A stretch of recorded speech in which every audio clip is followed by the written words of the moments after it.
Muito bom dia! Estamos aqui para mais um Hashtag Podcast, o seu podcast mais paranaense que você vai conhecer.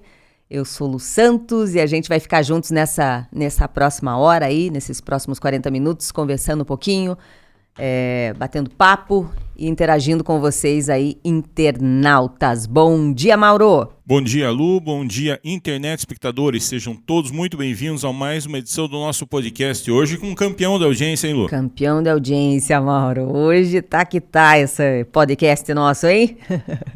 E vamos também dar bom dia aqui pro Cássio. Bom dia, Cássio. Bom dia, Lu. Bom dia, Mauro. Bom dia a todos os nossos telespectadores. Hoje, de manhã cedo, né? Nesse sabadão animado. E hoje o convidado é especial, né, Lu? Sim, hoje é ele, gente, Joselito Canto, bom dia! Bom dia, Lu, bom dia, Cássio, bom dia, Mauro, bom dia a todos. Estamos aqui ao vivo, pronto. Agradecer o convite. Fazia tempo que eu não participava de um evento desse, né? Ah, é? Um podcast? É que eu não vou, né? Eu só vou, eu não costumo ir nesses... Às vezes me convida, não vou, né? Você me convidou, eu tinha que vir, né? Você me convocou, estou aqui. Não, tem que vir aqui para conversar com nós, que nós é simples de tudo, né, Mauro? Igual o painel do Jeep, né, Lu? Igual o painel do Jeep. O Joselito, que dispensa apresentações, que é radialista, já foi prefeito de Ponta Grossa, deputado, está, né, como deputado federal, a gente ainda vai conversar sobre isso também. E agora na TV, Joselito. Voltamos para a TV, né? Na verdade, eu tinha me aposentado já, né, da TV, mas lá quando eu passei pela CNT, um camarada chamado Chiquinho, que atualmente é o diretor da TVCI, me ajudou muito quando eu montei meu primeiro programa lá na CNT, né? Ele era diretor da CNT. Uhum. Ele foi, inclusive, trabalhou com o Ratinho lá, no começo do Ratinho, né? Um cara antigo de televisão. E ele, quando montaram esse transmissor aqui em Ponta Grossa, essa repetidora, eles precisavam ter alguém daqui. E eu falei para ele que não tinha interesse, que não estava mais afim de fazer televisão. Daí o Cajal também começou a me cutucar, fez uma parceria com eles lá. E aí os dois juntos me convenceram a voltar para a televisão, nós voltamos. Fazer televisão é difícil, dá muito trabalho, né? Uhum. Requer o tempo inteiro de dedicação. Mesmo que você tenha uma equipe, você tem que estar sempre produzindo, né? Sim. Inovando. Então voltamos para a TV, estamos aí recomeçando um trabalho, uma televisão muito boa, pega muito bem aqui em Ponta Grossa, Curitiba, região metropolitana, litoral. E vamos ver, está crescendo cada dia que passa. E eu estava vendo nas suas postagens lá que você tem até hoje a brincadeira da caixa, Joselito. Pois é uma coisa que eu até falei para o Cajal essa semana, precisamos registrar, né? Eu nunca registrei. Uhum. É uma coisa que eu inventei muitos anos atrás. E que é um sucesso. Isso era do rádio, né? É o tempo do rádio. Depois nós vamos para a televisão. E é um sucesso, assim, impressionante como é a brincadeira das caixas, né? Uhum. As pessoas gostam. Você tem ideia, o telefone nosso, assim, recebe...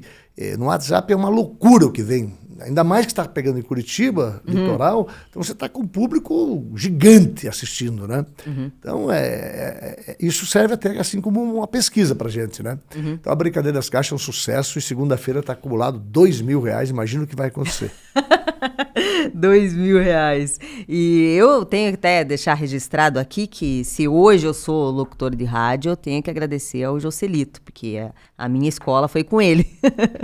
Foi com ele. Todo mundo passa lá na garagem, né? A gente passa, eu sempre falo com muito orgulho, quanta gente boa passou pela garagem. E eu fico feliz. E continuamos fazendo isso, né? Agora na televisão, dando oportunidade. Até eu criei um slogan para a televisão. Jovens fazendo televisão como o povo gosta, né? Uhum. O único velho lá sou eu, né? Então, assim, bem bacana, tem bastante... Eu gosto de sempre estar apoiando jovens. Não precisa nem querer ensinar muito, é só deixar o cara trabalhar. Deixou o cara trabalhar, ele cresce, ele voa, vai embora, faz sucesso. E eu tenho orgulho de ver... pessoas que estão a nível nacional que passaram pela garagem hoje. Verdade, tem mesmo, tem gente a nível nacional que passou por ali, né? A garagem realmente foi uma escola para muita gente, né? E continua, né? Sempre estamos ali, sempre tem alguém aprendendo, alguém... Uhum. A gente vê bons talentos. É dar oportunidade. Eu acho que o principal é você deixar a pessoa trabalhar. Mauro, eu vou contar, o Mauro não sabe, quando eu trabalhava com o Joselito, eu atendia ali na frente, né, junto com o pessoal e tal, tudo muito cedo, né, todo mundo chegava tipo 5:30 da manhã, mais ou menos, no máximo, e aí um dia o Joselito falou pra eu gravar horóscopo. Horóscopo, Lu? Que legal. Horóscopo. Madame Lu. Eu era a Madame Lu. Fez sucesso, né? Madame Lu. Ai, daí ficavam ligando lá daí que veio a Lu, ó, Madame Lu. Aí ficavam ligando pros meninos lá na mesa de som, lá na gravação. Eu lembro até hoje, eu acho que o Marquinhos Andrade ligavam pra ele e falava assim, viu, dá pra repetir Capricórnio, por exemplo? Ele viu, escute amanhã que vai estar em Gêmeos, ele falava. Não, porque é o seguinte, o horóscopo é uma coisa que antigamente tinha muita força, né? Hoje diminuiu um pouco, né? Mas mesmo assim as pessoas são muito místicas, as pessoas não saíam de casa. Acreditam em alguma coisa, né? A minha avó não saía de casa sem falar com a cartomante. Isso há 70 anos atrás. Então, assim, cara, é um troço bacana. Agora tá meio devagar esse troço, mas você fez sucesso lá. Mas é incrível, né? Como tem astrologia, mas não tem nenhuma coluna diária de astronomia, né? E são duas coisas muito próximas, né, Joselito? Verdade. O tempo, algumas coisas mudam, né? O horóscopo, antigamente, você não... Eu, de vez em quando, só vejo o horóscopo quando vem um jornal impresso. Daí ainda tem aquele tipo de olhar, o que diz o Capricórnio. Eu sei que aquilo é tudo copiado, mas a gente vai lá ver. Você também é Capricórnio? Eu sou Capricórnio. Você é de janeiro, né? 8 de janeiro. Eu sou 5 de janeiro. Eu 25 de dezembro. Tudo capricorniano aqui. Fácil de lidar, facinho, né, Bem Cássio? facinho. É tudo capricórnio, tem escorpião aqui. Agora você tá no meio de Capricórnios, hoje você se cuida. E, Joselito, você que já há tanto tempo na comunicação, assim, né? Quando você entrou a primeira vez lá pra TV, você sentiu muita diferença, assim? Tipo, pra você se adaptar pra TV? Então, a TV foi uma consequência do rádio, né? A gente que é do rádio tem muita facilidade, né? O fato de improvisar, o fato de você... muitos anos no rádio, eu já vou completar quase 40 anos de rádio já, né? Então, o rádio é o formador do cara da TV. Quem passou pelo rádio, quando vai para a TV, faz sucesso. Pode ver que os grandes comunicadores que estão aí, todos passaram pelo rádio. Então, o rádio é um formador do cara da TV. Então, eu aprendi muito com o rádio. Quando comecei na televisão, né? A minha primeira televisão foi aqui em Ponta Grossa. Foi na TV Esplanada, antiga Bandeirantes, que hoje é a RPC, né? Eu fazia um programa policial de 15 minutos. Depois, mais tarde... Eu fui para a CNT, onde eu fiz o Joselito na TV muito tempo, 4, 5 anos. Depois eu fiz um pouco o Léo aqui, quando eu tinha parado. E depois veio a Rede Massa, quando eu fiquei quase 8, 9 anos na Rede Massa. Então a gente aprende, tem facilidade e eu sou muito simples. Eu acho que o que mais dá certo na televisão é você manter a simplicidade, manter a coisa simples, não ficar inventando muita frescura. Aí dá certo. Eu também concordo. Quanto mais simples, o povo se identifica. Mais improvisado, melhor. Eu gosto de trabalhar assim, com muito improviso. Continuamos fazendo isso. E o pequeno junto. Não, o pequeno é um bibelô do programa, né? Uma escada, né? O pequeno ele apareceu num momento assim difícil da vida dele. Sim. Nós demos uma oportunidade para ele, cresceu. O pequeno hoje começou a ser filho meu, né? Da família. Ele vive mais tempo comigo que os meus próprios filhos. Ele tem uma convivência diária, ele acompanha, ele gosta do que faz. É um menino, tem um dom muito especial. Ele é um guri muito bom. Você conheceu ele, acho que uma vez que deu uma enchente, eu acho, lá para os lados da casa dele, não foi? Não, ele apareceu ali na garagem uma vez, em frente à garagem. Eu estava ali na frente da garagem, ali, ele apareceu, aquele pitoquinho pequenininho, né? Ele é bem baixinho naquela época. Agora ele cresceu um pouquinho. E aí ele olhou para mim e disse, escuta, deputado, eu era deputado na época, o senhor não consegue me arrumar um trabalho? Eu olhei para ele, mas como é que eu vou arrumar trabalho para você? Se é criança, eu vou ser preso. Dizendo, não sou criança, eu tenho 20 anos. Tem 20 anos, mas ninguém me dá chance. E ele morava ali na Vila Diane, ali naquela parte. Baixadinha, ali, né? Nas casinha bem simplesinha ali, toda a família. Daí eu falei, vem cá, levei ele para a garagem, comecei... Ele me contou a história dele, eu falei, amanhã você já começa a trabalhar. Foi indo, ele foi, no começo fraquinho, né? Foi se aperfeiçoando, ele muito trabalhador, foi se aperfeiçoando. Hoje o pequeno é tudo. O pequeno é editor, trabalha, esses vídeos que a deputada Mabel faz, muita coisa é dele, que ele produz, legal. que ele faz. Ele trabalha com ela, ele faz tudo. O pequeno é um cara que trabalha muito, levanta cedo, vai tarde, viaja muito com a Mabel, né? Porque a Mabel gosta que ele vai junto, que as pessoas gostam dele. Então, ele é um cara de Deus, é um cara da família. Eu lembro que ele era tímido, ele falava até baixinho, né? Eu não falava meu nome, mas teu nome, não sei. Hoje o bicho tá esperto. Hoje ele tá esperto. Com um professor desse também, hein, Lu? Ah, não tem, né? Não tem. Eu sempre falo assim que trabalhar com o Joselito não tem faculdade que te faça ter a experiência que é ter trabalhado com ele. Porque... E o gás do homem, hein? Fala que o homem não dorme. Rapaz, nós fizemos algumas viagens pro Paraguai, lembra? O tempo do Lino. Sim. Olha, Lu, eu e o Tavinho morto de canseira. O Joselito e o Walter Samara com uma pilha. O Samara é pior do que eu. É. O Samara tem mais gás que eu. O Samara vai fazer agora 90 anos, daqui a pouco, né? Então, assim, ele tem mais gás que eu. Mas eu levanto muito cedo, né? Eu durmo tarde e levanto cedo. O meu ritmo eu levanto, eu vou pra rádio, tem que estar 7 horas lá. Por questão de me organizar, eu chego lá às 6 horas. E aí eu levanto às 5 em casa, até chegar lá às 6 horas. Aí fico até tarde agora na televisão, até 8h30, 9 horas, até terminar tudo. Chegar em casa é 10 horas. Aí até dormir é 11, meia-noite. Aí vai acordar às 4. Então eu durmo 4, 5 horas por dia no máximo.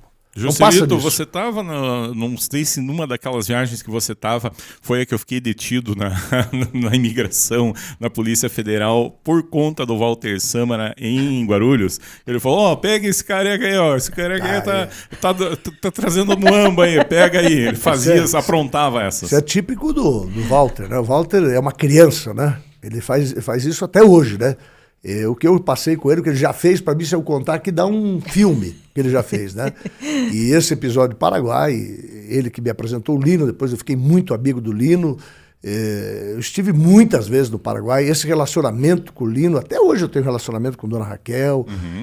Os então, meninos, assim, com o Aliel, a gente fala, ele ficou um tempo aqui em Ponta Grossa. Então, o relacionamento assim é muito grande, né? Aprendi muito.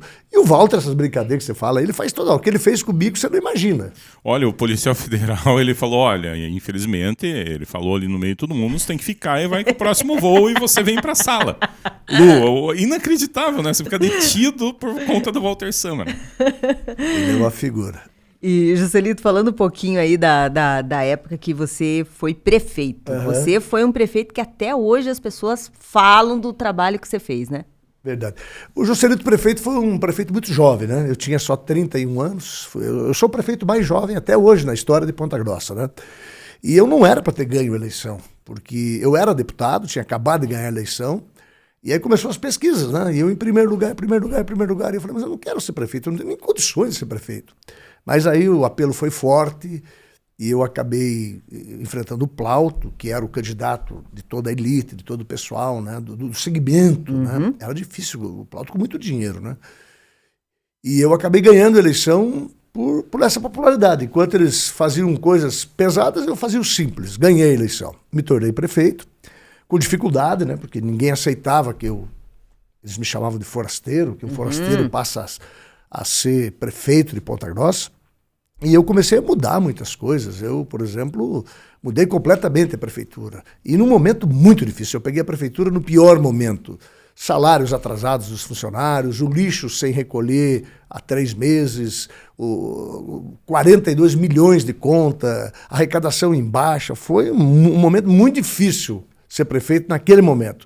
E iniciamos o processo de industrialização, trazer as grandes indústrias, o shopping que não tinha em Ponta Grossa, Shopping Paládio, que começou lá no nosso governo. Tudo isso, eu abri a porteira, eu costumo dizer assim, eu abri a porteira de Ponta Grossa. Parque industrial, né, Joselito? Comprei o terreno para o Distrito Industrial. Então, assim, tem pessoas que não queriam Ponta Grossa modificada, moderna, e eu queria abrir, eles não permitiam que viesse uma empresa de fora. E eu fui chutando a porta, fui liberando. Então, isso eu arrumei muitos adversários, porque eu permitia tudo. E mantinha a minha simplicidade, ir para os bairros, fazer operação bairros, andar com o povo. Eu fui o único prefeito da história que criou um gabinete imóvel. Quem é que tem um gabinete imóvel? Você fazia o programa dos bairros? Andava todo dia nos bairros com o gabinete imóvel, as máquinas. Ia todo dia no Hospital da Criança, no pronto-socorro. Eu era um prefeito que vivia o dia a dia, né? Então, assim, eu vivi uma experiência muito grande, sofri muito, fui muito atacado, muita perseguição. E aquele episódio com o Lerner foi horrível, né? Aquela briga com o Lerner lá na Continental foi a gota d'água. Nós quase saímos no tapa aquela vez, né? E aí o Lerner me prometeu, e aí cumpriu, né? Mandou fazer 40 processos contra mim, o Ministério Público serviu para isso, fizeram assalto até contra a Santa Casa, contra mim. Esse do Tadeu, uma piada que está aí até hoje, né? Então, assim, é umas loucuras, eu aprendi muito, fiz o que pude, dentro do que eu tinha condições, né? Houve parte da elite, aí inventou aquelas coisas de fantástico que eles criaram, aí pagaram pessoas para fazer, não pensaram na cidade, pensaram só em querer me tirar do poder. Então foi um momento bom de um lado e teve muita confusão de outro, que eles queriam me judiar muito. Mas eu superei, passei, e outro dia um amigo meu falava, olha, você é o político mais velho de Ponta Grossa hoje que está no poder. É o mais antigo, não em idade, né? Mas o mais antigo de poder. Eu passou tudo isso... Eu me elegi, voltei, fui deputado, elegi a Mabel, elegi a Joce, e hoje estamos aqui. Estou eleito deputado federal, só não assumi por essas questões de justiça, né? Mas, enfim, eu acho que eu sou um cara que tem o maior patrimônio da minha vida, está aqui em Ponta Grossa, é o povo. E assim, Joselito, por exemplo, hoje, qual que é a situação tua, né, a respeito desse processo? Bom, esse processo é uma besteira, né? Você sabe qual é essa história, né? Quando eu era prefeito, por essa simplicidade minha de ser muito próximo, o deputado Aníbal Cury, que gostava muito de mim, ele disse ao pessoal, olha, o Joselito fica andando no meio do povo lá, qualquer hora vai dar uma confusão com ele, bota alguém para cuidar dele, bota um policial para cuidar dele. Eu nunca tive segurança na minha vida, até hoje não tenho, nunca usei segurança, eu ando em qualquer lugar em Ponta Grossa. E aí colocaram um policial para andar, que era o Tadeu que andava, caminhava. E depois o Tadeu virou amigo nosso, guiava o carro, ia para cima e para baixo. Não era segurança, era um secretário. E aí, passado um tempo, o Ministério Público fez uma ação, dizendo que aquilo era segurança particular. Daí fizeram uma ação. Aqui, em primeira instância, o juiz não concedeu a perda dos direitos políticos, só pagar uma multa. O Ministério Público recorreu. E me pegou numa fase que eu estava brigando na Assembleia com o Poder Judiciário. Uma briga grande que eu estava lá, já era deputado aí, né? Estava brigando lá em função daquele superfaturamento do anexo do TJ, eles aproveitaram e me executaram. Aí começou as brigas, a confusão, e eles me condenaram em primeira instância, segunda instância, porque eu tinha um policial à disposição do prefeito. Sendo que até hoje todo mundo tem policial à disposição do prefeito. E eu era só um, não era um monte, né? E agora, nesse período da eleição, então, passado o tempo, aí teve essa multa, né? Que eu não pude pagar, porque o juiz mandou pagar a multa e os salários do policial. E eu não tinha como pagar essa multa, isso foi indo. Aí chegou esse período de eleição agora, a Mabel fez uma consulta ao doutor Guilherme, que é um dos melhores advogados do Paraná, e ele entendia que eu estava apto, que o fato de... era só pagar a multa, estava resolvido. Então nós fizemos um levantamento e houve algumas mudanças na lei que a multa ficou mais barata. Tudo aquilo, e a gente pagou, fez o financiamento, pagou aquilo. E aí eu estava apto a ser candidato, não tinha problema nenhum. Só que daí tinha aquele prazo de 5 dias de impugnação e o Ministério Público não me impugnou. O Ministério Público não deu impugnação nenhuma nesses 5 dias. Quem podia impugnar era o Ministério Público, não fez.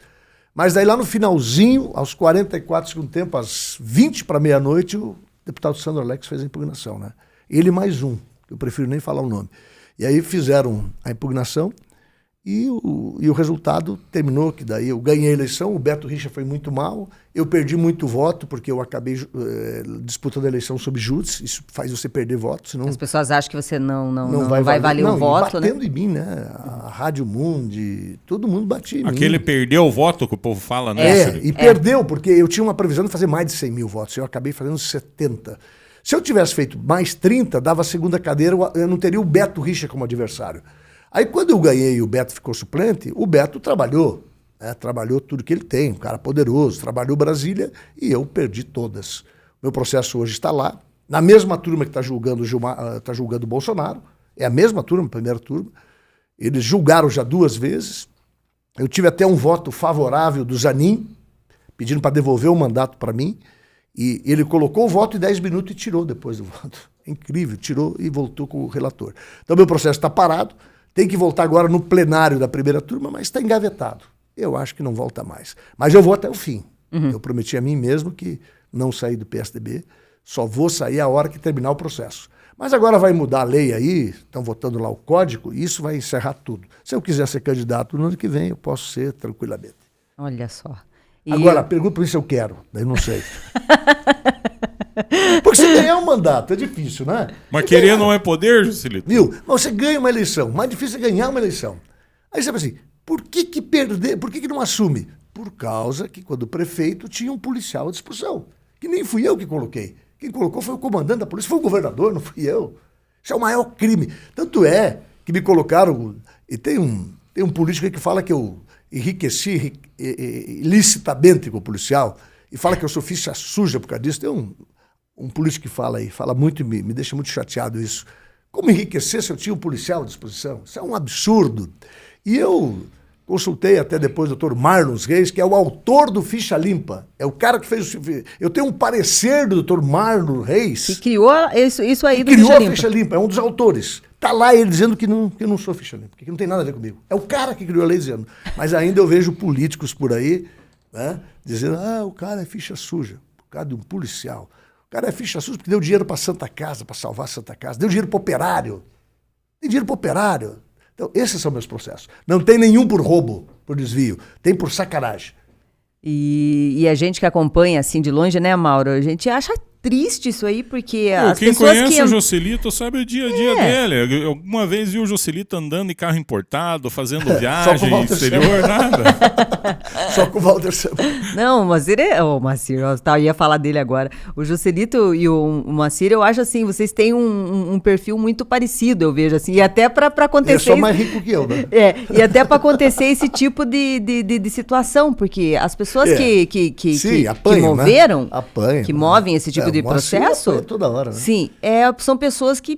para mim é inveja isso aí, porque tem que pensar num contexto inteiro, né, Mauro? Na cidade, mas sempre no tem estado. uma eleição, sempre tem novidade em alguma eleição, né, Joselito? É incrível, né? E assim, o que dói, o que entristece, é você saber que um deputado... Isso não existe na história de Ponta Grossa, que um deputado eleito, junto com uma outra pessoa, propõe fazer uma ação contra uma pessoa... Eles sabiam que iam perder para mim, porque...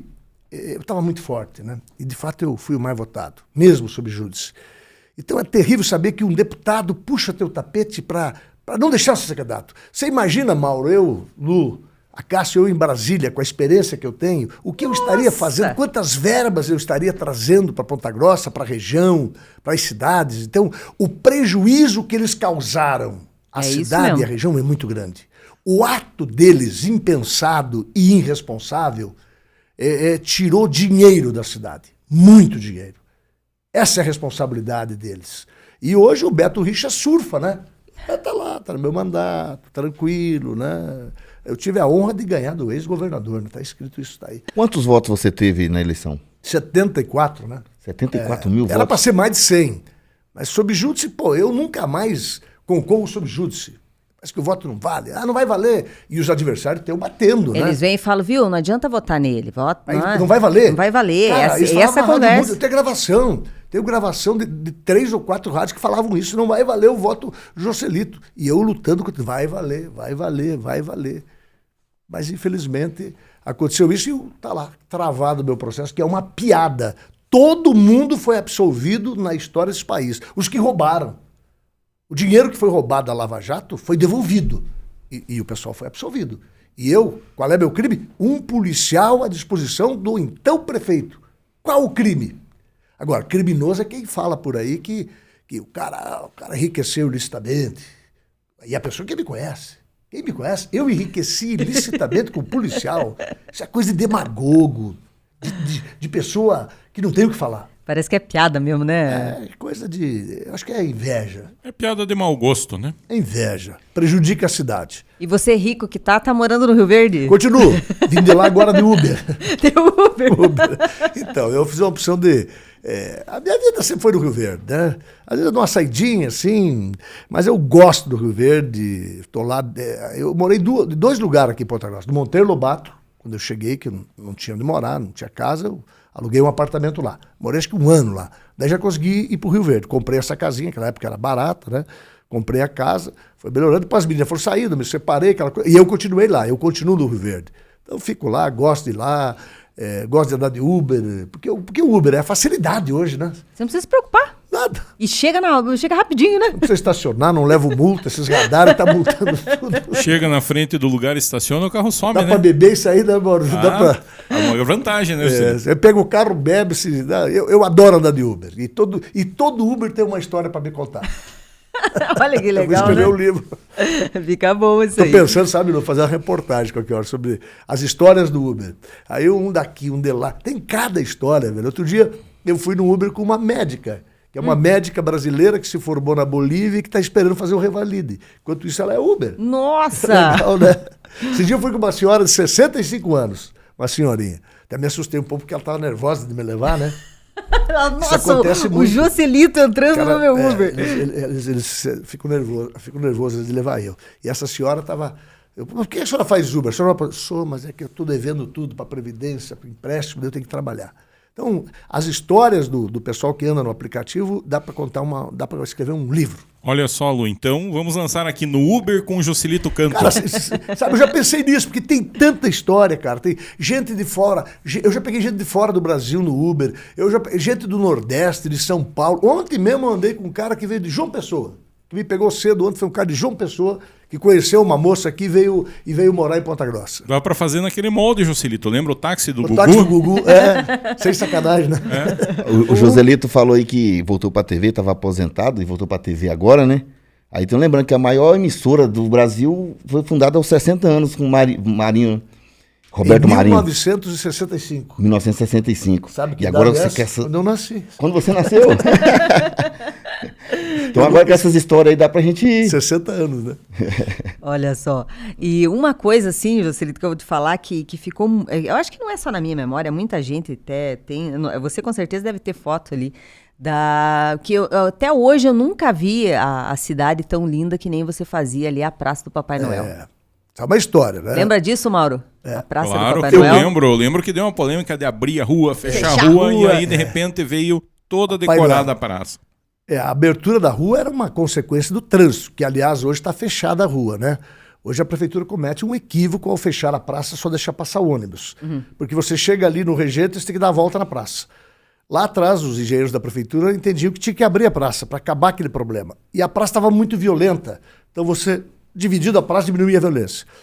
Então, e aí eu fui procurar a história. E no começo da história de Ponta Grossa, ali já tinha uma rua. Já tinha? Já tinha. Tem a foto que mostra que a praça era ali, passava uma rua bem no meio. A rua era ali. Aí eu tive coragem de fazer aquilo. Mas tinha um problema que o Zucchi, lá quando o prefeito, tentou derrubar umas árvores lá e enterraram o Zucchi. Fizeram um enterro simbólico. O Lanzarin fez. Aí todo mundo tinha medo. Eu falei, vamos fazer à noite. À noite ninguém vê. Vamos abrir essa praça de noite. Verdade! Só que o Carlinhos foi muito rápido e começou lá pelas 8 e pouco e o pessoal do PT se acordou tudo aí e tal, e deu aquela confusão, parou. Mas depois nós ganhamos, abrimos a praça foi um sucesso. Eu sempre cuidei da praça com muito carinho. Depois eu fui conhecer o Natal de Gramado, que eu não conhecia. Gaúcho eu não conhecia o Natal, porque a gente é lá do interior, não conhecia o Gramado. Aí eu fui conhecer e adorei. E daí descobri do que eles faziam, a fábrica, né? Então eu trouxe tudo aquilo para Ponta Grossa, um ano antes. E foi um sucesso, foi o Natal mais bonito da história de Ponta Grossa, sendo que a gente não alugava, a gente ia guardando o equipamento junto com a CPG, e assim a gente todo ano aumentava o dinheiro, a CPG, o Renato Napoli dava um valor, a prefeitura outro, e a gente ia melhorando o Natal de Ponta Grossa. Não, foi o Natal mais lindo da história mesmo. E eu andava nos bairros de Papai Noel com o gabinete Mauro, né? Eu adorava levar presente para as crianças, né? Não, e daí, Mauro, eu fiz algumas materiazinhas lá para o Joselito agora na TV, e daí eu tava naquele dia da Santa lá, que ia chegar de barco, aí veio uma senhora e perguntou para mim, você é da TV? Eu falei, não, sou da rádio, expliquei para ela que isso e aquilo. Daí quando eu falei de você, uma senhorinha lá da Vila Santa Cruz. Nossa, mas onde ele vinha com o ônibus aqui em Castro, eu ia atrás dele. Verdade. As pessoas lá em Castro lembram de você aí. Esse foi o maior projeto que eu fiz da minha vida, o ônibus, né? Nós andávamos, eu era deputado na época, quarta-feira, a gente começava na quinta, né? Quinta, sexta e sábado. 3 dias de programa de rádio. Sábado era em Ponta Grossa, sexta era uma cidade da região e quarta-feira era Castro, né? Toda quarta-feira. E a gente fazia o programa nos bairros. Eu fiz programa no Amapã, com temperatura 2 graus abaixo de zero. Tava tremendo o ônibus, né? De frio. Então, a gente ia onde estava o povo, né? Nessa ida se construiu muitas histórias. Aprendi muita coisa, ajudei tanta gente. Tem uma história que eu vou contar. Teve tantas. Teve uma que um homem andou 20 quilômetros para chegar para falar comigo que ele queria pedir luz lá na casa dele. E a outra é de uma menininha que não tinha um olhinho. Ela tinha furado o olho com bagaço de cana. E quando terminava o programa eu atendia as pessoas. E aquela menina veio com a mãe, e a mãe, minha filhinha, não conseguimos fazer uma consulta, difícil. E o Zé, o Azambuja, sempre estava comigo ali junto. O Zé falou, eu vou pagar a consulta. Aí levamos ela para Curitiba, fizemos a consulta, e daí na sequência eu paguei não tinha mais o que fazer com o olho dela, mas era para fazer uma prótese. E ela fez uma prótese e ficou coisa mais linda. O dia mais lindo foi o dia que ela foi na garagem me mostrar que ela tinha colocado a prótese. Eu nunca me esqueço disso, né? Então são histórias que acontecem nessas andanças do ônibus que era... E eu dormia no ônibus, as pessoas não acreditavam. Eu dormia, eu adorava dormir no ônibus. De manhã cedo era aquela festa nos bairros, no interior, cheio o povo trazia gente. comida pra gente. Cara, era um amor. Eu tenho saudade desses tempos. Tinha que pensar numa dessa aí pra frente, aí, só pra você matar, fazer como é que diz, uma turnê. Não, era espetacular, né? Sem contar as bagunças, né? Pequeno, levava o velho Rã fazia aquela confusão. Tá por aí, né? Tá nas Esses ruas. tempos eu vi ele lá em Castro. Ele tá aí, ele tá muito, assim, já tá idoso, né? Hoje, às vezes conhece a pessoa, não conhece. Já tentamos levar ele pra uma pensão pra melhorar, não vai, não quer. Ele bota fogo. Difícil lidar com ele. Eu levei 2 vezes pensão, mas não dá pra ficar mais aqui. Ele botou fogo outro dia. Ele fica 1h30 no banheiro. Terrível, velho. As figuras que tinham sempre junto com você, né? Gercinho já morreu, Pedro Adalberto já morreu. Pedro Adalberto, verdade. Passou por lá, Roberval tá na praia, Oliveira Rangel tá em São Paulo. Não, passou ali, tudo passou ali, né? O Vermelho. Vermelho. O Vermelho cantor. O Vermelho cantor segue. O Vermelho cantor, ele tem um programa, eu não sei qual rádio que ele faz, que ele não tem na Sul. Não Sul ainda. Não tem na Sul. O Vermelho cantor é o primeiro cantor dos meus comícios, Mauro. O primeiro comício que eu fiz foi aqui na Coronel Cláudio. Eu e o doutor Djalma. E nós colocamos 2 mesas e 2 Kombi, assim fizemos na frente. E o cantor, um dos cantores era o Vermelho. Era o Marcinho, o menininho que cantava, e o Vermelho. Piazinho e o Vermelho. O Vermelho até hoje canta. O Vermelho toda semana tá na garagem. Toda semana tá lá. Então, a maior cabo eleitoral que eu tenho. Toda eleição ele está lá presente. Vermelho.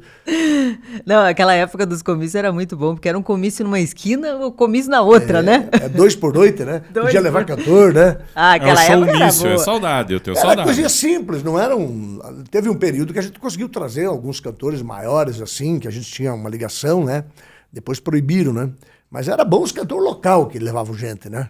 A gente fazia lá 4, 5 cantores. Jorge Ângelo cantava na época. Lembro do Jorge Ângelo. Jorge Ângelo era top, né, na época, né? E a garagem, tudo ia lá pra garagem, né? Eu lembro uma vez que foi lá, Rio Negro Solimões. Ah, não, tudo passou por lá, né? Tudo, até o Vini. Aquele a história, Vini. né? Os Mamonas, aquele evento que nós fizemos Você fez na Brasília da Amazônia. Você sabia, Cássio, que a Brasília Amarela é aqui? Que era dos Mamonas, o Joselito que conseguiu aqui. A Brasília Amarela? Nós fizemos um parque dos Mamonas aqui. O que aconteceu? Em 96, quando morreram os Mamonas, eu era deputado. E a Mabel, a deputada hoje, e a Jos, que é vereadora, choraram muito, estavam muito tristes, eram fã dos Mamonas.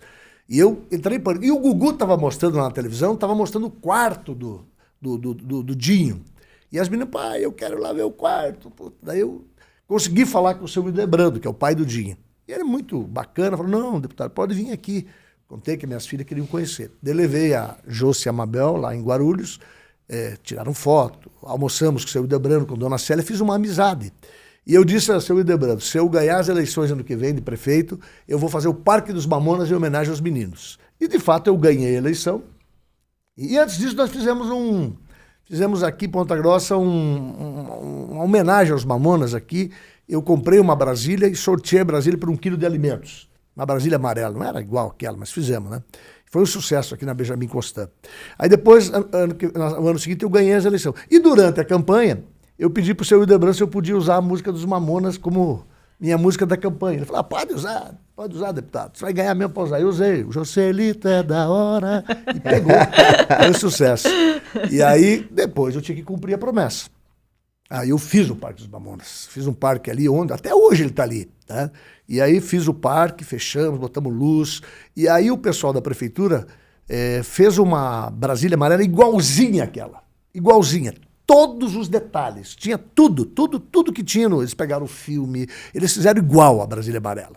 E ela ficava exposta ali. Aí quando nós fizemos a inauguração do parque, todos os familiares dos Mamonas vieram.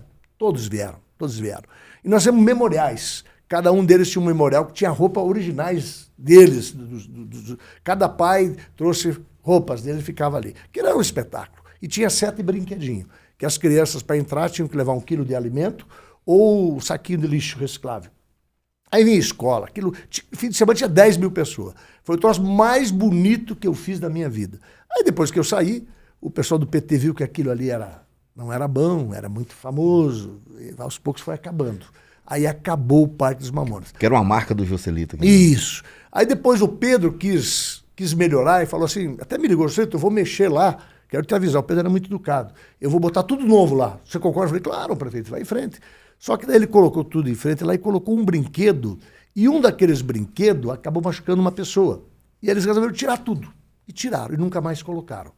E por ironia do destino agora, olha só, ironia do destino, os Mamonas morreram no avião. Hoje tem um avião onde eram os Mamonas ali, aqueles avião grande.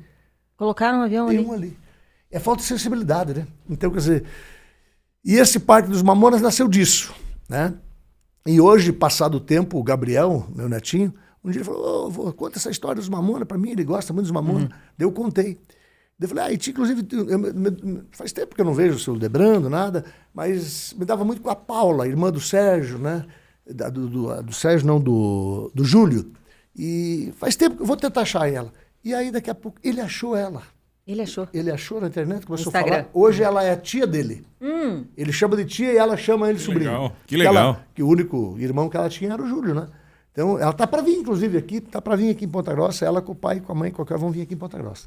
Então, essa é a história dos Mamonas, e eu adorava ir no parque. E tinha uma coisa boa nesse parque. Naquela época, só tinha um parque em Ponta Grossa, então ricos e pobres brincavam juntos. Era tudo junto. Era bonito de ver. Você via uma criança pobrezinha e do lado uma mãe, botando uma criança bem arrumadinha, cheia de coisinha. Ricos e pobres brincavam juntos. Era social o parque. Lindo. E era lotado. Pena que acabou esse parque. Eu queria perguntar sobre o Lago do Olarias, a história do lago. Você pode contar para nós, Juscelino? O Lago do Olarias é um projeto para o problema das cheias, né? Pra toda a água cai lá embaixo. Aí a universidade fez um projeto lá no governo Paulo Cunha Nascimento.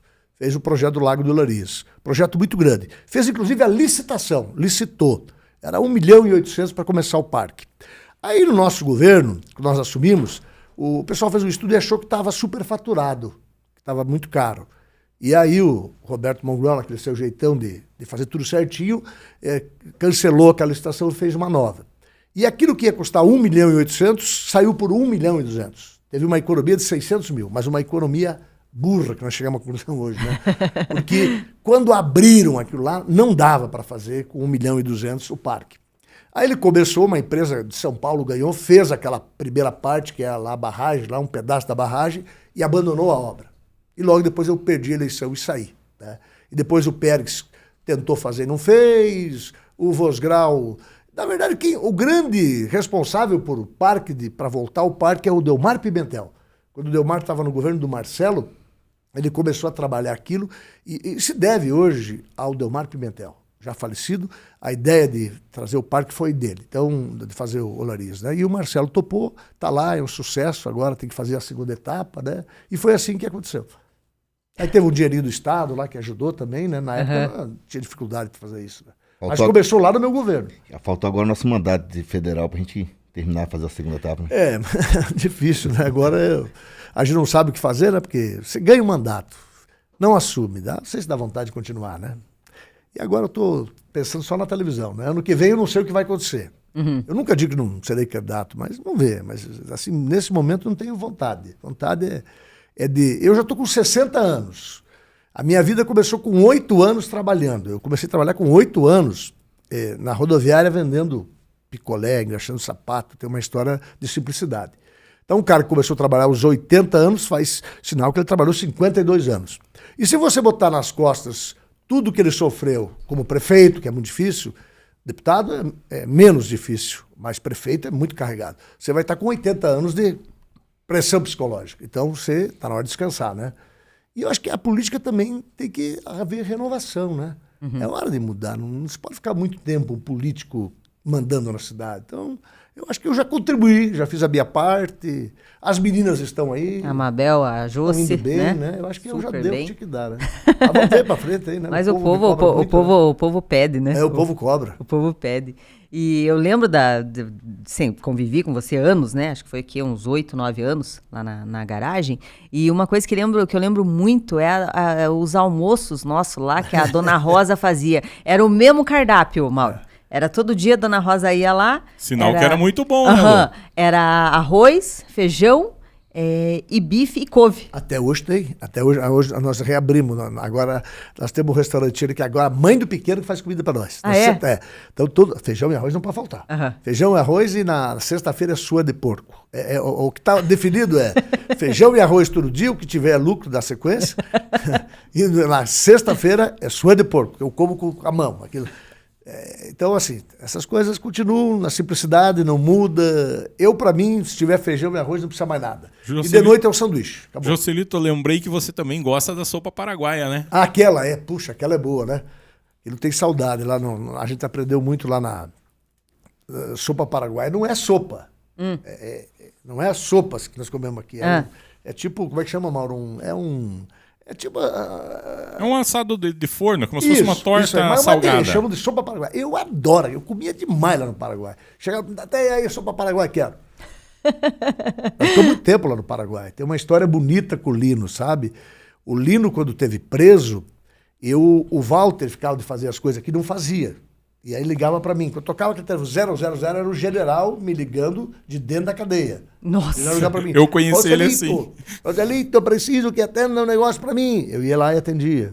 A última coisa que o Lino me pediu, um coronel amigo dele precisava vir no Hospital Erasto Gettner aqui em Curitiba. E eu era deputado, que era o melhor hospital. E tinha dificuldade. Nós conseguimos que ele viesse fazer uma consulta numa policlínica ali em Curitiba e depois ele ia para o hospital. E ele acabou morrendo. Quando chegou nesse posto ali, ele morreu. E eu tive que levar o corpo para lá, deu um trabalho danado. Então, assim, eu tinha um carinho muito grande pelo Lino. O Lino veio várias vezes aqui, né? Várias vezes. E nós moramos um tempo, nós morávamos na chácara do Lino. Ele tinha uma chácara dele e nós ficávamos lá. Próximo ao aeroporto. Lá, né? Do lado do aeroporto. E até hoje temos ligações. Então, é uma coisa que eu aprendi bastante, convivi com o Lino, andava com ele. Tinha muita conversa, falava muita besteira dele, mas ele era um cara muito bom. Eu lembro uma vez que nós encontramos no Verde e você colocou, acho que o Ariel junto comigo na época do Portal Fix para tirar foto. Ele foi ministro agora, ele encerrou a carreira política, o filho do Lino, né? E o Lino um dia disse para mim, Joselito, eu quero que você leve meu filho, ele vai ser candidato a deputado, quero que ele fique 30 dias lá com você na Garagem da Esperança para aprender. Veja o que o general pediu para mim. E ele veio, ficou com nós aqui esse período. E o Lino falou, não dê mordomia para ele. Faça ele se ferrar. Eu quero que ele aprenda a ser político que nem você. Olha que coisa bonita. Mas acho que todos os filhos ele fazia trabalhar, né, Joselito? E ele veio para cá, ficou aqui. Então, assim, é um respeito que... É mais uma história da garagem, né? Uma história que marca a história da Garagem da Esperança, do Lino. Então, essa ligação que eu tive com o Lino foi fantástica. Eu aprendi muita coisa. Eu teve um dia que... Eu tinha sessão da Assembleia, eu cheguei tarde no Paraguai, e o Sâmara veio antes. E quem estava me esperando no aeroporto? O Lino. Foi questão de me buscar lá na porta do aeroporto. Então, assim, eu ficava na casa dele, jantava na casa dele. Cara, é uma história que poucas pessoas sabem, mas eu convivi com esse cara aí, velho. Isso aí é história mesmo, né? E para quem conheceu, era uma pessoa maravilhosa, né, José? Não, sensacional. Cara, tem muitas pessoas importantes. Por exemplo, eu tive uma história com o Zezé de Camargo, que até o hoje... Dante Ramon, você ainda tem amizade com ele? O Dante é muito doente, né? Em Porto Alegre lá, muito doente. Paim, Dante. De vez em quando eu lido com eles aí, né? Zezé, tive uma história bonita com o Zezé também, quando dei o título de cidadão do Paraná para ele. Zezé faz tempo que eu não falo. Amado Batista é meu amigo. Ontem eu estava discutindo com ele, brigando com ele, o Operário vai jogar hoje com o Goiás, né? E ele é Goiás. E ele vai no estádio. Daí ele me liga do estádio, tô aqui! E, por exemplo, hoje ele não vai porque tem show, né? Daí nós estávamos discutindo. Então, boa sorte para nós, né? Então é meu amigo pessoal. O cara que eu ajudei lá atrás, há 40 anos atrás, quando eu estava em Ubiratã, eu fiz os primeiros shows do Amado. Lá enchia o ginásio. E depois fiz um turnê, vários. Então, a amizade minha com o Amado, fui no casamento dele agora, lá em Goiás, foi no Mato Grosso, né? Então, assim, é uma amizade bacana, antiga. Então, tenho muitos amigos, assim, famosos, né? E você, eu lembro, sempre... Jean Giovanni também. Jean Giovanni. Meu amigo do coração, Giovanni. Quando eu vi não sei se era o Jean, se era o Giovanni, eu olhei assim, eu era mais alto que o cara. Falei, nossa senhora. É o Giovanni. É o Giovanni. E a Garagem da Esperança era uma coisa muito... Muitos artistas, né? Nossa, você olhava assim, daqui a pouco tava um artista aqui, tipo, do teu lado, entrando ali, chegava do nada. Acho que assim, uma das melhores histórias que eu vivi assim, ali no Complexo Garagem, já no SBT, foi do Silvio Santos. Então todo mundo tinha a vontade de conhecer o Silvio Santos. Eu também, né? Quem nunca, né? Eu queria conhecer o Silvio Santos. Mas nunca teve oportunidade, né? Aí um dia eu tô assistindo lá aquele troféu imprensa. O Silvio Santos está entregando o troféu imprensa e tá lá Tata Werneck. Tá lá, ele tá entregando e brincando com a Tata. Ele olha pra Tata e diz assim, olha, Tata, agora minha vida é ver um filme por dia. Eu estou assistindo um filme chamado Evita Peron, a história da Evita Peron. Mas a minha mulher tá braba comigo porque é espanhol e ela não consegue assistir. E esse filme daí, eu não consigo ver direito. Puta, meu sonho não tem legenda. E eu, brilhou meu sonho. Eu fui à Argentina, isso quando eu era deputado, prefeito, não me lembro. Eu fui lá, e lá no centro de Buenos Aires, eu andando por lá, eu achei esse filme. A verdadeira história de Evita Peron. Fui eu que trouxe pro Brasil. Eu cheguei em Curitiba, eu era deputado. Cheguei em Curitiba e pedi para legendar o filme. Porque eu queria entender o filme. Mandei legendar. Custa caro isso. Mandei legendar o filme A Evita Peron. Quando o Silvio Santos falou isso... Eu me lembrei, eu tenho. Liguei pro Murilo, que aliás começou comigo na TV em Curitiba, trabalha com o Ratinho hoje. Murilo, eu vou te mandar o filme e você entrega pro Silvio. Aqui o filme, mandei para ele. Aí o Murilo foi lá e entregou pra secretária do Silvio e mandei uma cartinha. Silvio, eu vi, tá aqui o filme. Aí eu fiquei pensando, tá tudo certo, o Silvio recebeu. Mas eu fiquei imaginando, acho que conhecendo o Silvio que eu conheço, ele vai ligar para me agradecer. E não é que ele me ligou. Que maravilha. Ele ligou. Eu cheguei na garagem, o senhor pode atender o Silvio Santos, a secretária? Você falou, não posso. Aí, Marcelito, meu amigo, muito obrigado pelo filme. Aí eles gostou muito, já assistimos 2, 3 vezes, maravilha, poxa, que bacana. E eu falei, Silvio, meu sonho é te conhecer, vem aqui. Aí eu fui lá conhecer ele, estive com ele, tirei foto, assisti o programa dele. Aquelas mulheres, eu estava no cantinho assistindo o filme. Oi, que legal. Tem fotos aí desse momento raro da minha vida. Então, é você conhecer um artista que parecia ser simples e era. Porque quando ele me viu, você que é o Joselito, então me abraçou, tiramos foto, sabe? Então, assim, essa é uma história bonita que nasceu também na Garagem da Esperança. Olha só. Eu tenho uma passagem, você não vai, acho que, lembrar disso. Vamos ver, pode ser que eu lembre. Vamos ver. Quando inaugurou o Shopping Paládio, eu lembro que teve um evento grande ali e tal. E nesse dia do Shopping Paládio, eu passei mal, não sei o que aconteceu, passei mal ali e tive que ir embora, não fiquei até o final da inauguração. Aí passou um tempo, eu fui ver que eu tava grávida. E daí, ali o Shopping Paládio, quando eu passava na frente do Shopping Paládio, eu tinha enjoo do Shopping Paládio, né? E daí comecei com aquele coisa de grávida, enjoo daqui, enjoo dali, e eu tive enjoo do Vermelho Band. Eu não podia olhar pra ele. E ele ficava, era eu, ele e o Josué na mesma sala. Na mesma sala. Daí um dia eu fui lá, enjoada, falar com você. Eu falei, eu não aguento o Vermelho. Eu não queria ficar com ele na mesma sala. Eu tenho enjoo dele. Aí o Joselito escreveu numa cartolina bem grande. Grávidas no ambiente. Favor não olhar. Favor não conversar. Não, ele escreveu um monte de coisa e colocou lá na parede. Você falou em Josué, né? O Josué se foi, né? O Josué... Pois é. Agora, daqui a pouco, acho que já deu um ano, vai dar um ano, né?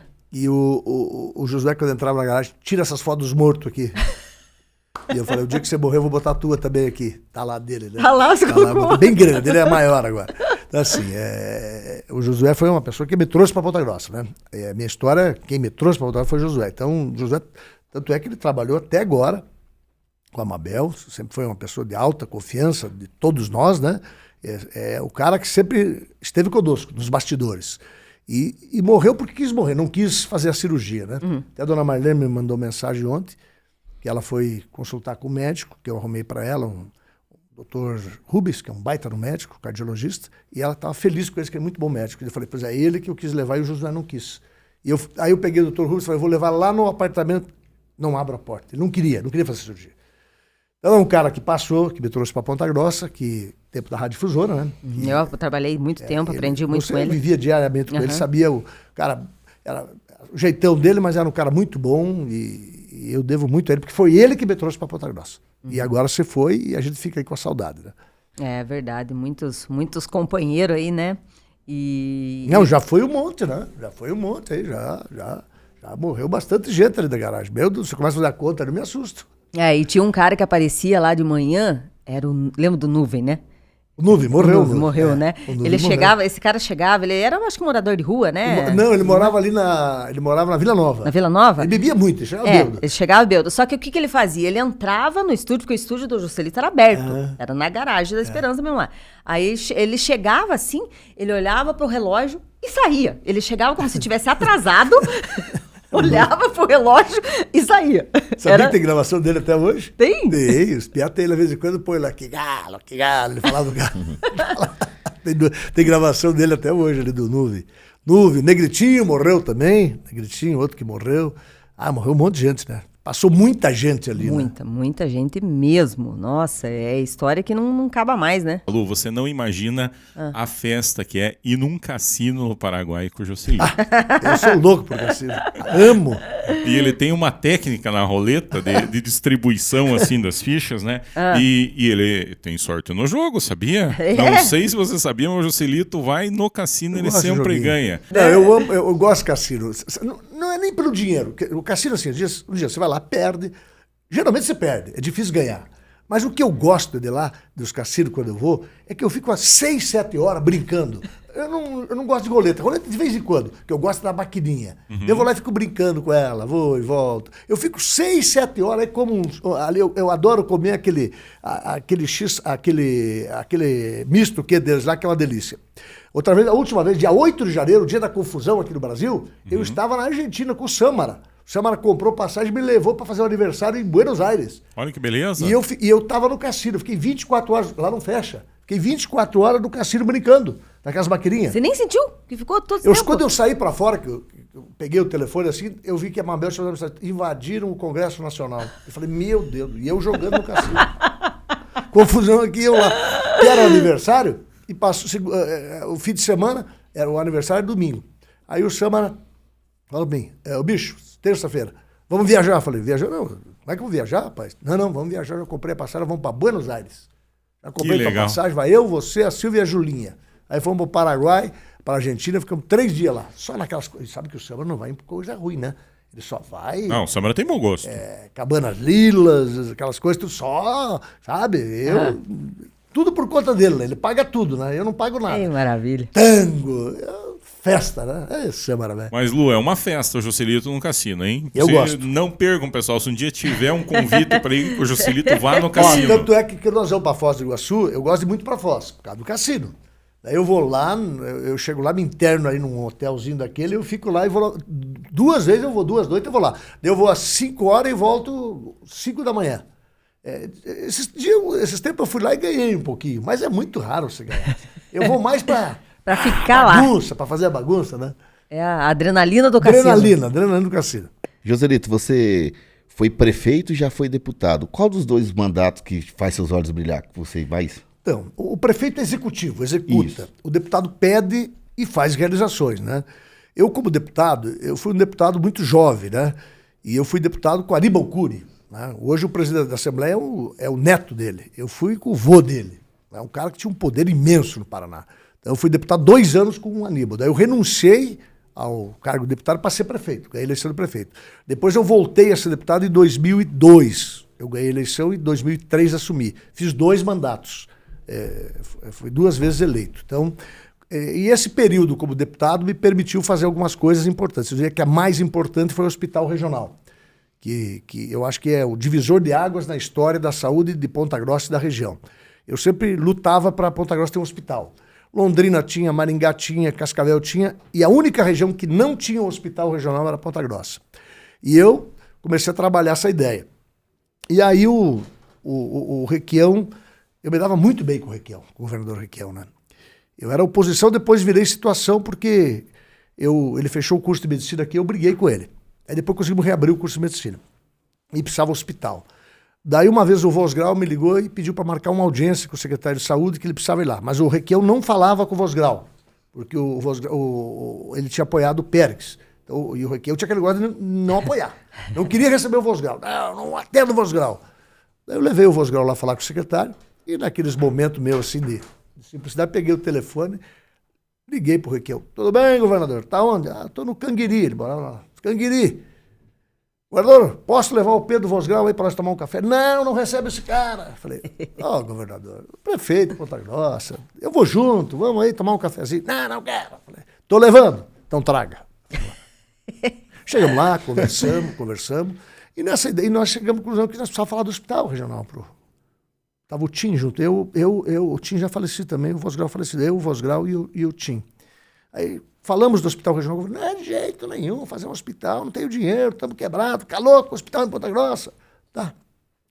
Aí terminou a conversa, daí o Requião, eu vou jantar lá com o Celso Frade, que é de Ponta Grossa, querem ir junto? Caranguejada. Eu falei, meu Deus, caranguejo, mas vamos lá, né? Vamos lá. E aí o Requião tomou uns vinhos lá, tomou muito vinho. Daqui a pouco ele abraçou eu e o Pedro, assim, bateu nas nossas costas assim, eu vou dar o hospital para vocês, eu vou fazer aquele hospital. Poxa, que legal, ele vai fazer o hospital. Aí anunciou, veio aqui, o hospital está aí. Lutei, depois teve muitos problemas, dificuldades, conseguimos fazer o hospital. E por fim, o Requião me pediu para colocar o nome do pai dele no hospital, que era tão bonito o hospital, e eu coloquei. Muita gente não entendeu naquela época. Por que o nome do pai do Requião? Porque o governador pediu.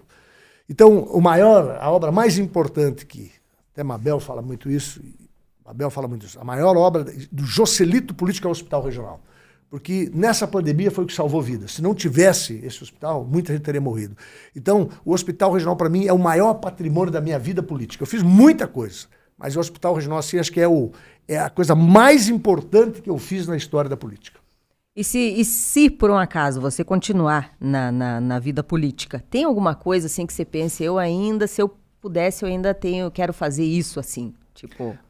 Eu nunca quis ser prefeito, eu nunca quis ser político, as coisas aconteceram sem querer na minha vida. Mas eu sempre peço para as meninas que se priorize a saúde. Uhum. Eu acho que esse é o principal ponto, né? A pessoa não tem saúde e não consegue nada, né? A saúde sempre é um problema. Então, eu sempre digo para elas, cuide da saúde e da educação. A educação é importante, né? E elas têm a luta feminina também dela, né? Mas eu sempre lutei pela saúde. Eu sempre quero lutar pela saúde. Então, por isso que me dói o coração hoje de eu não poder estar em Brasília, ter ganhado a eleição, não está, porque imagina o que eu poderia fazer, né, lá como deputado pela saúde, não só de Ponta Grossa, mas da região. Então, isso dói no coração muito, me dói muito esse negócio. Mas eu acho que eu trabalharia no sentido de saúde, eu gosto muito da geração de emprego, né? Eu acho que e um deputado hoje tem muita emenda, né, Lu? Hoje em Brasília, o cara tem emenda que não acaba mais. E eu certamente estaria no meio de tudo isso. Então, se eu voltar à vida pública, eu sempre vou partir para a ideia da saúde. Eu gosto muito de trabalhar a saúde. É verdade, isso aí é... Como é que dizem, né? Se a saúde vai bem, o resto tudo você corre atrás, né? Se resolve. Se resolve. Joselito, 1 hora de live aqui. Já deu 1 hora. Bah. Já deu 1 hora de live, viu? A gente vai conversando e passa o tempo mesmo, né? E a gente só tem a agradecer de você ter vindo aqui conversar com a gente e né, vir dar o ar da graça, que fala que tudo é engajamento, porque falou teu nome, todo mundo já sabe, né? E muito obrigado de ter vindo, né, Mauro? Foi muito boa essa conversa, né? É isso aí, Lu. Um campeão de audiência, comunicador, ex-deputado estadual, prefeito e um apreciador de sopa paraguaia. Eu que agradeço a oportunidade, sempre que me convida eu vou, né? Agora eu não ando indo muito, eu vim porque você pediu, né? Agradecer você também pelas participações que tem feito. A Lu é uma pessoa destacada. Ela, quando eu gosto de dar oportunidade para as pessoas. Daí agora começou a televisão, eu falei, eu pedi para a Lu fazer umas matérias lá. E eu vi que ela está indo muito bem. E corre, hein? Não, e ela faz as matérias bem, tá bem feitinha as matérias. Essa semana deu um trabalho para arrumar aquele áudio seu lá do ônibus, mas você viu que ficou limpinho, né? A inteligência artificial. Ah, é? É inteligência artificial. A gente conseguiu tirar todos os ruídos. Você viu? Porque tava muito barulho, muito barulho lá. Barulho. Então, assim, mas a gente consegue. Então, agradecer a você pelas matérias, fez boas matérias, continue fazendo, né? Agradecer, eu fico feliz de ver você fazendo sucesso, passou pela garagem, é uma pessoa dedicada, tem uma voz brilhante, né? A primeira música da Antena Sul foi ela que fez. Foi Olha, que não tal? tenho Conta mais essa história. eu não tenho mais aquela voz de periquitinha, mas A primeira voz da garagem da Antena Sul é dela. A rádio vai mais longe, né? Foi o slogan. Que legal. Ela que fez a música. Então, agradecer a você, ao Mauro, ao Acácio, que eu conheci pela primeira vez, e a todo mundo que está assistindo, né? Eu sou tudo isso, continuo sendo do mesmo jeito, estou à disposição. Agora estamos lá de manhã das 7 às 8, eu falo na Rádio Estilo e na internet, 90.3, das 7 às 8, e das 7 às 8 da noite, na TVCI, canal 18. Quem está em Curitiba, pega em Curitiba, quem está no litoral, pega no litoral. Um abraço a todos e sempre que precisar, eu estou aqui inteira disposição. Valeu, Joselito. Valeu, Acácio. Valeu, Joselito. Foi um prazer conhecer o Joselito aqui hoje. Realmente, a Lu falou, você vai gostar de conhecer ele. E realmente é uma pessoa agradável. Valeu, Mauro. Valeu, Lu. Valeu a todo mundo. E mais um episódio. Isso aí. Voltamos no 12º, a qualquer momento. Pode ser na quinta, pode ser no sábado. A gente vai estar por aqui. Valeu, gente. Abração.